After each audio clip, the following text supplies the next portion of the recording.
What's up, friendly neighborhood nerds? Today, we are pretty damn stoked to have the former CEO and chief creative officer of Valiant Entertainment from 2005 to 2018, producer of Bloodshot with Vin Diesel, and the founder of the brand new comic book publishing company, Bad Idea.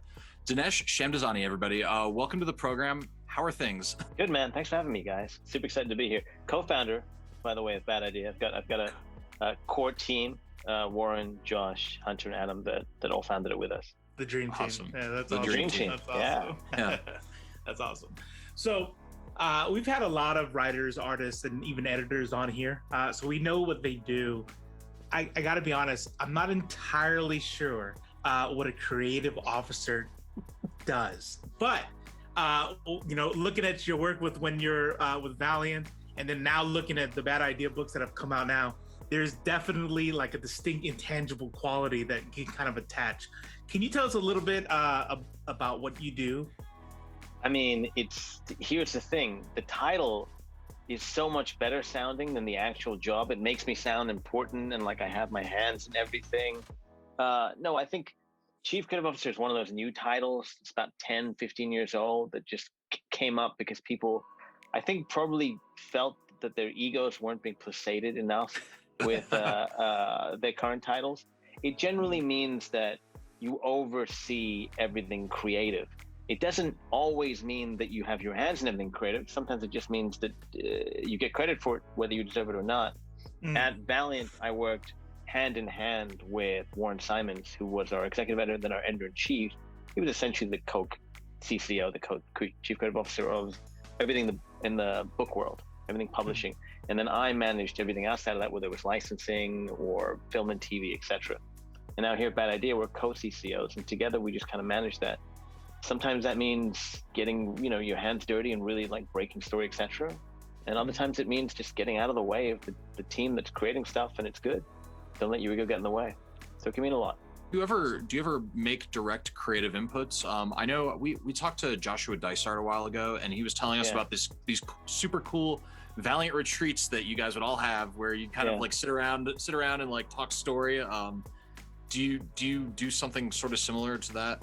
Sure, everyone does. Everyone does. I think it depends on the creator, right? We generally work with creators that are very collaborative. We generally work with creators not only that are collaborative, but that want the collaboration, and they'll take all the bad ideas we'll give them.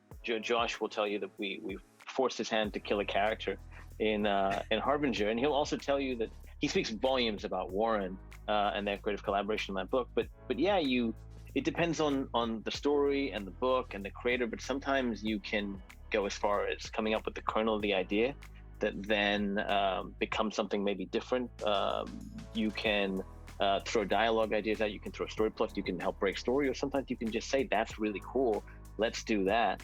But most of the time, you are there to come in when the creator needs a little push, and you're there to get out of the way when they're on a run. And one of the best parts of the job is you get to feel more creative than probably we really are, because you hand something over to somebody who's like a genius, and then they give it back to you, and it's gold. You can come up with a cover idea, hand it to Louis LaRosa, and it comes back, and it's like, it doesn't matter who came up with that idea, Louis is going to make it look incredible. And so that's one of the joys of it. You've got so much talent there. It's fucking mind-blowing. Matt Kint and Doug Braithwaite, Robert Vendetti and Juan Jose Rip, Adam Polina, Marguerite Bennett, Renato Guedes, Zeb Wells, Davis LaFuente, like, amazing roster. We're very lucky, and that's just the first 5 books. We haven't announced a lot of the people that are involved, and some of the people we involved, like Eric Heiser and Josh Dysart, Jeff Lemire, we haven't even announced their books yet. Oh man, yeah. I'm so stoked. That by the way kills me, by the way, because I definitely saw Joshua Dysart on there, and I was like, I go to the website, I'm like, there's no book here with, god damn it. What is it? That's kind of our thing at Bad Idea is we're just this company that hopefully is worth the extra effort that we put you through, but we put you through a lot of effort, like making you wait for Josh Dysart. And when you get it, I know what we're going to do with it. When you get it, it's going to annoy the hell out of you, but it's going to be worth it. There's so much mystery and intrigue. I love it. How did you get all these people on board? Like, I mean, it's a bad idea. How did you get them on board with this bad idea? A lot of them were part of founding the thing. I mean, after Valiant we found ourselves in this place where we weren't making comics together. And we all really enjoyed making comics together. And we were lucky people liked the books, so we were successful. And we just wanted to find an excuse to do that again. And I think one of the things that excited everybody is, I love Valiant. Valiant is perhaps my favorite thing in all of comics. I'm a huge Valiant fan, but it's a house that was built before us. It's a house that we got to live in, and depending on who you ask, we either fixed up or we kind of rebuilt from the ground up. Either way, it was someone else's foundation, someone else's idea. Jim Shooter, Bob Layton, Barrington Smith, all those guys. And because of that, it had a specific trajectory and specific DNA. So we tried to live into that. And things that we did was we were very loud from a marketing standpoint. We were very gimmicky. From a fresh standpoint, from a fresh foundation, what can we do? We took that as an opportunity. And then also, because we'd succeeded once at Valiant, we didn't mind failing with the next company. And so we thought, okay, well, fresh foundation, how crazy can we get in publishing? One of the things that was very telling to us at Valiant was about 250 stores were 80% of our sales. And that is, I think, a number that's pretty close to accurate for everyone except for Marvel and DC, and almost for DC as well. So we thought to ourselves, is there a way to just service those 250 stores, just get that 80% of sales? And if we can service them and just focus on them and not worry about all the other stores that don't want us and we don't really need them, then maybe we can do a better job in those stores, and maybe we can grow our fan base in a quicker, more effective way. We found that a bad idea. It's worked beyond what we thought we could. Okay, so that kind of answers part of my question. We mentioned the mystery, we mentioned a lot of this stuff. So that seems to be a lot of the fun around it, right? So it makes it interesting and unique. But if I'm being frank, also a little bit controversial, kind of stemming the flow.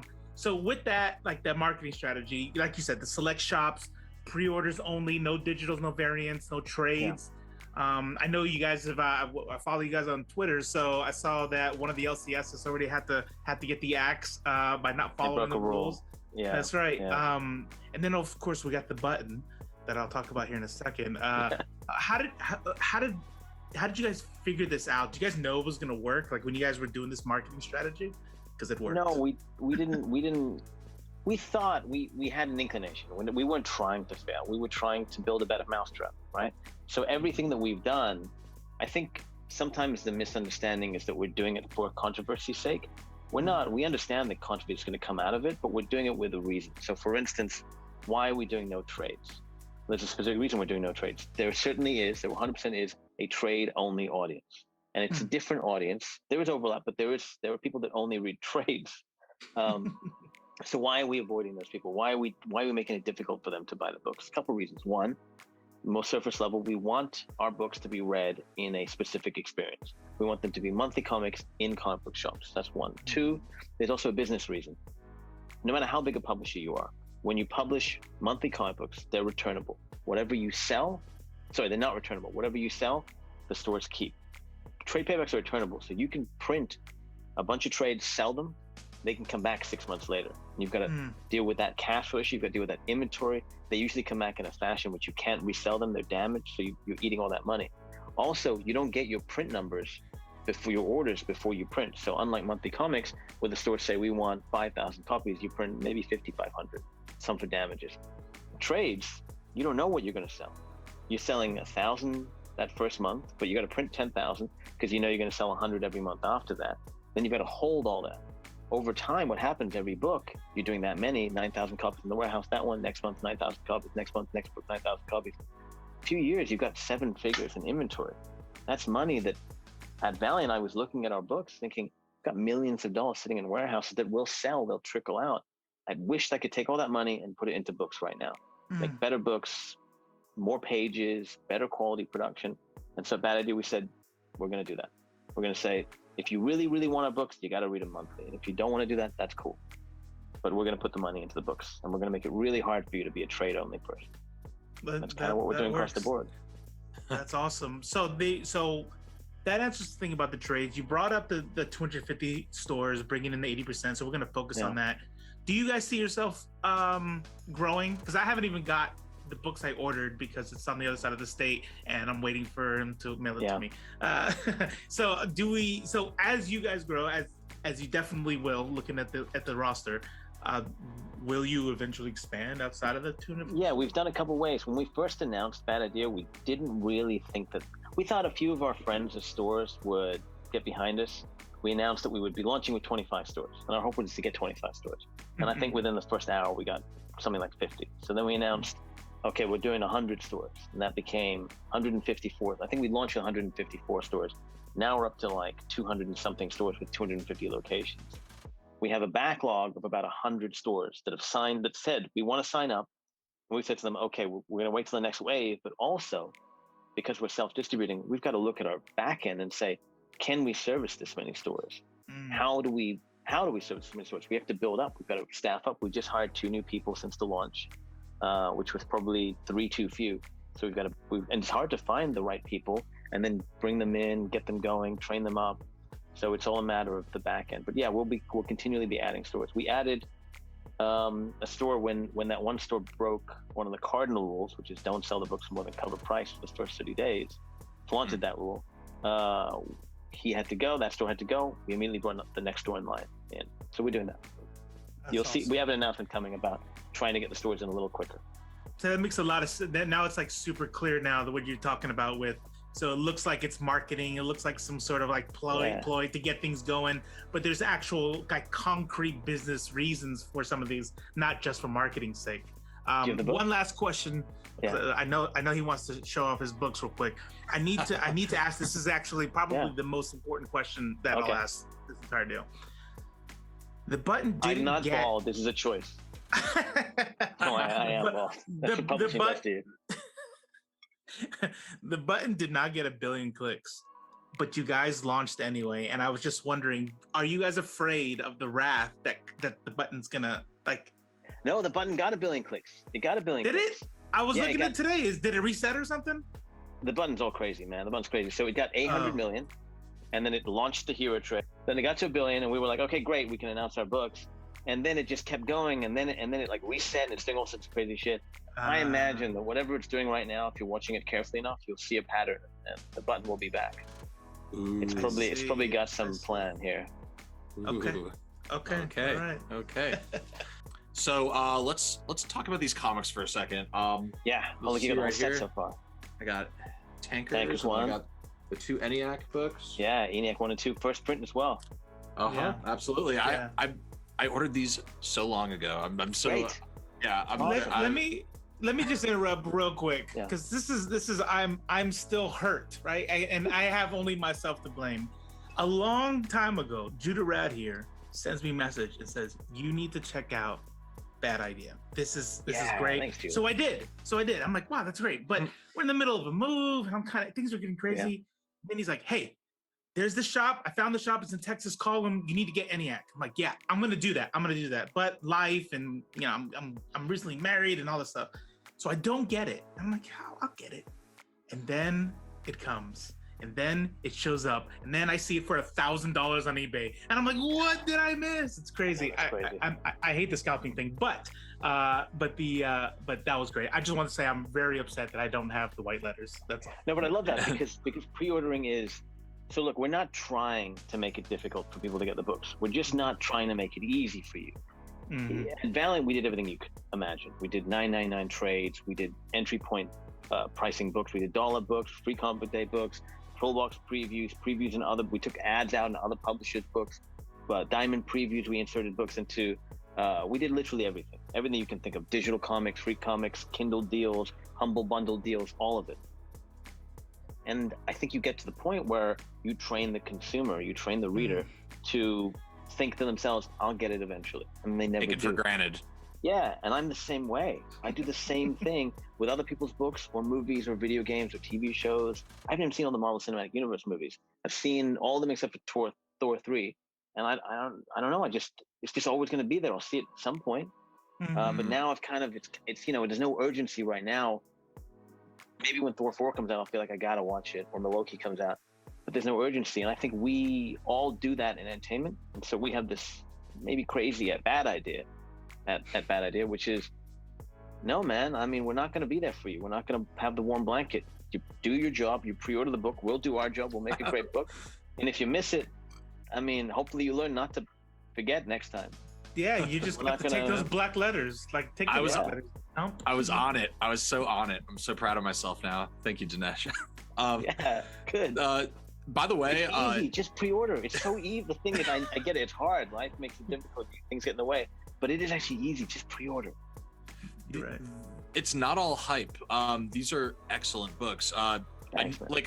I knew I was gonna like ENIAC from Matt Kent, Doug Braithwaite. Just the names themselves, I was like, this is gonna be a great comic book. But I was not prepared to love it so damn much, and it really is like this crazy ass concept. So ENIAC is a real thing. Like, I was on Wikipedia. Like, this is like a little historical nugget that you guys kind of took and turned it into like he was obsessed this with it. this crazy sci-fi monster.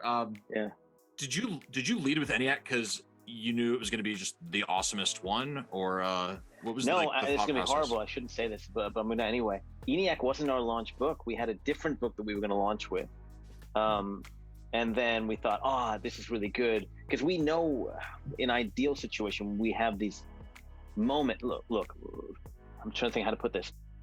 Again, we understood how annoying this would be.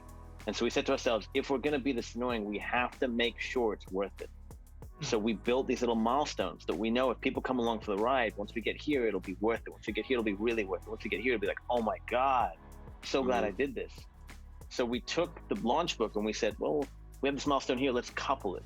So when we announced this thing that's going on right now that nobody knows that we're doing, we announced it, we'll put this book out there. And then we had a different book that was going to launch the company. We thought, this one's really good too. So we took and we put it somewhere else.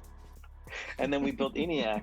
And each time, it's not like it isn't the best book or a launch book. What you do is you just put the resources towards it, right? Mm-hmm. And so even now with ENIAC, Doug's still working on new pages. We just approved a bunch of new pages for issue 4 that are just going to make it that much cooler. So you try to put the best marketing, the best creators, the best artists, the best assets towards it, and really try and build it out. But I feel this way about all of our books, man. I think we're not publishing that much. It's just 2 books a month. So you've got a team that's used to publishing 20, 30 books a month, plus trades, plus digital, taking that expertise and taking it down to 2 books a month. Then you've got all these amazing creators. The quality's going to go up. That's what we gambled, and I think it has. So talking a little bit about the stories that are planning to come out, do you guys plan on doing any like shared worlds, like any connectivity? Because I mean, I look at ENIAC and I look at Tankers, and clearly totally different worlds. Are there going to be any like crossover type stuff, or are they going to be their own stories? Are they different worlds? I mean, this is one of the things that I like to play with. You know, the books are all separate. You don't have to read everything. It's not like Marvel or Valiant, but we all come from a place of building shared universes. We did that at Valiant. Yes. Obviously, everybody loves Marvel, and so probably we can't help ourselves, but that's yet to be determined. I will say there are little clues this week, or this month, I should say, when Tankers came out. The oil company in Tankers is named Greenleaf Oil. And if you take a look at ENIAC, the backup story, the hero trade story, there's a little Greenleaf Oil sign.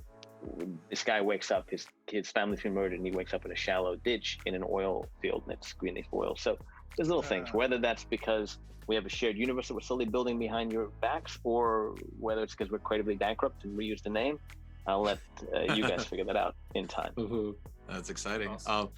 I really liked, so you tweeted this out a while ago, the Save Now B-side that was not being a B-side for anything, was like so awesome. And I was kind of like saddened when I realized that it was just that one little story. Is that Save Now going to are you guys revisiting that storyline or that character? Is that going to happen? Yeah, we're going to print it. Save Now, we're going to put it. Was meant to be an ENIAC 1, and we said it was an ENIAC 1. We never planned for it to be an ENIAC 1. ENIAC was always going to be hero trade. We are going to, and I'll give you guys this will be, we haven't announced this yet, we're announcing it probably Tuesday. It's going to be in so we have this book called Hank Howard Pizza Detective in Caligula's Safe. It's a ridiculous title for a ridiculous story. That is a kind of our, if you haven't tried Bad Idea, if you can't find the books, here's a book for $1. And we thought to ourselves, it would be a terrible idea, but hilarious to put out not a free book, but $1 book that was, when you put out $1 book, you put Spider-Man out or Batman out, you put your most commercial foot forward. And here we are with not a commercial clip. We're going to include Save Now in that. So that's what Save Now will be. Awesome. But the B-sides, all the kind of backups, which we do a backup in every issue, they're all different. And they come from different places. Some of them are just cool ideas that we had. Some of them are terrible ideas that we just wanted to see come to life. Some of them, like the one that was in Tankers 1, Wyoming, we've had such a great response. We're really looking at making that its own, like, full-on story. Save Now is one that we have a story for, a big, awesome, epic story. And it's just a lot to chew on right now. So we thought, let's just take a little teeny tiny bit and kind of proof of concept it. So that is one that we ideally would like to build a big story around. That pleases me, Dinesh. I'm happy with that. It's cool, right? That one's awesome. a fun one. The idea that I can save in a superhero universe and kind of respawn. I'm not exaggerating, and you can ask Robo because I texted him this like right after. I went to bed after I read Save Now. I went to bed that night like thinking about it. I was like, like that's such a just awesome concept. Dude, you're gonna love the thing we have planned. It's all about drilling into that mindset of what that's like. Because there's a lot that we haven't seen. It's so hard to find a superhero idea that we haven't seen. I mean, it's nigh impossible. What couldn't you solve with that power? But then there's the apocalypse that you literally can't solve with that power. So like, it's just mind blowing. Yeah. So what do you do? What do you do? I don't know. How did this? I'm going back to like before 2005. Like this is before Valiant. Yeah. How did you sort of just decide and get on this trajectory of being like, I guess, a comic book entrepreneur or a? Oh man. I worked in the movie business. I worked at Universal Studios at the time. I was a lowly development executive, which is a terrible job. It's a lot of fun when you're younger. You get to read scripts, do notes on scripts, you get to find material, you get to work with important people. But you quickly realize there's a glass ceiling, right? I became a director of development very early in my career. And then you realize that's the rest of your life. No one's ever going to let you break out of that because you're too valuable in that spot. And so I was trying to figure out how to get around that. Hollywood is famously a place that's hard to climb the ladder. And I remember being in Universal Studios and Spider-Man opened. Tobey Maguire, Sam Raimi Spider-Man opened. And opened, I think, at 114 million, biggest film of all time at that point. I went to work Monday morning, and everyone in the lot was saying, what the hell happened? This is crazy. How could this happen? And oh, you know what? It was actually, that was the second experience I had. The first one was X-Men. X-Men 1 opened, it was 54 million. People were like, this is nuts. I knew why. You guys know why. Because you had snicked for the first time. Then Spider-Man opened, 114, biggest film of all time. People don't understand why. And I was like, okay, I'm ahead of the curve for like 3 seconds. What can I do with this? How can this help? I'd read that Valiant, which I loved, my favorite thing, had been bought by Acclaim, and Acclaim went bankrupt. And then I never thought in a million years I should try to do something there. And I read this rumor that Film Roman, the company that does the animation for The Simpsons, bought Valiant for $50,000. I was like, that's crazy. That's way too cheap. It's a lot of money, $50,000, but that's way too cheap. It's the price of a car. There's X-Men Manowars there, Harbinger, Bloodshot. These characters are worth millions, surely. I thought if I really had to, there's got to be some way I could find 50,000. It's too bad that happened. I would have done something about it. And then the rumor was false, and I thought, okay, I got to look into this. So I made a list of people that I grew up with that had rich mommies and daddies, and I called them. I called the first one, and I was like, hey, do you want to do this Valiant thing with me? He was actually the guy that got me into comics when we were teenagers. And he said, yeah, absolutely, we'll do it. No worries, I'll fund it. You do all the work, we'll do it together. So we went to the bankruptcy auction. It turned out that 86 parties had done the due diligence, put the $25,000 non-refundable deposit down, refundable deposit down, looked at all the documents. Of those parties, only 3 went to the auction because all the documents that led to chain of title, what you were actually buying, weren't there. I'm sorry, this is boring. I'll try and wrap it up. So what had happened is the law firm that had all those documents kept losing them in the mail because the head of the law firm's brother was the CEO of Acclaim, and he was bidding. And so when the bid came, there was only 3 parties: myself, this guy, the CEO, and someone that used to be a marketing manager at Marvel. Now, his marketing manager won the auction. I couldn't outbid him. He had more money. Same day, a 4th party announces by a newsroom CBR, they have the intent to use trademark applications i.e. they're going to hold the lead bidder hostage and they're going to want to work together without having to pay for it. Lead bidder pulls out, the CEO guy, he's like, I already put my money elsewhere. It's the only one left. We negotiate a reduced price. And very foolishly as a kid, I thought I could take care of this trademark guy. Spent 2 years in a legal fight. And, it just was like about 8 years of terrible decisions and terrible days, like getting into a legal fight, like not knowing what I'm doing. I literally knew no one in comics. Is that why there's such a big gap between 2005 when you acquired and then 2012 when you started making comics? Yeah, because I'm an idiot. Because I didn't know what I was doing. I didn't know anybody. All right. It's also, I think, partly why we looked so good when we finally launched. I remember, like, the end of 2012, there was an article saying this company can't do anything wrong. Every decision they make is right. And I remember thinking to myself, yeah, because I made all the wrong ones. There were literally no other choices to make. I spent 8 years doing everything wrong.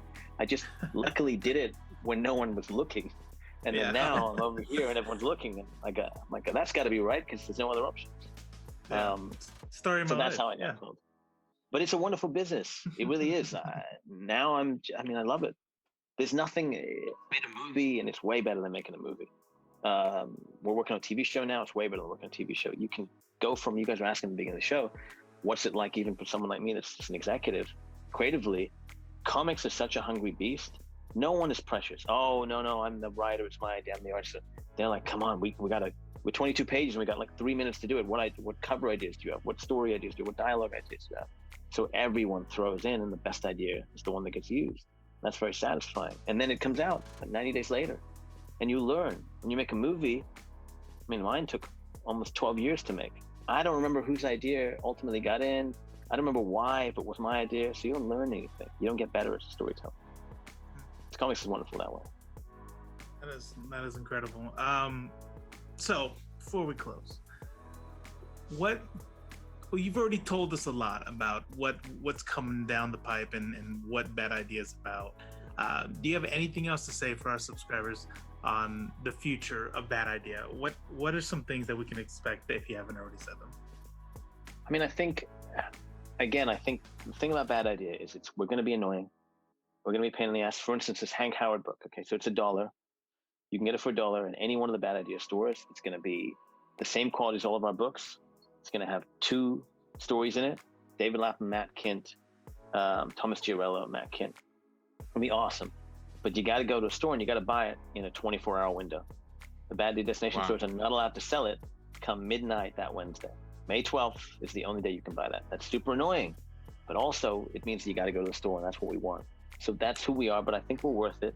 And I think that we love planning, and we love not saying anything until we've got that in the bag and the next thing and the next thing. For me, the thing that I'm starting to see people percolate about is we've been very open, as most companies aren't, about this is such business nonsense.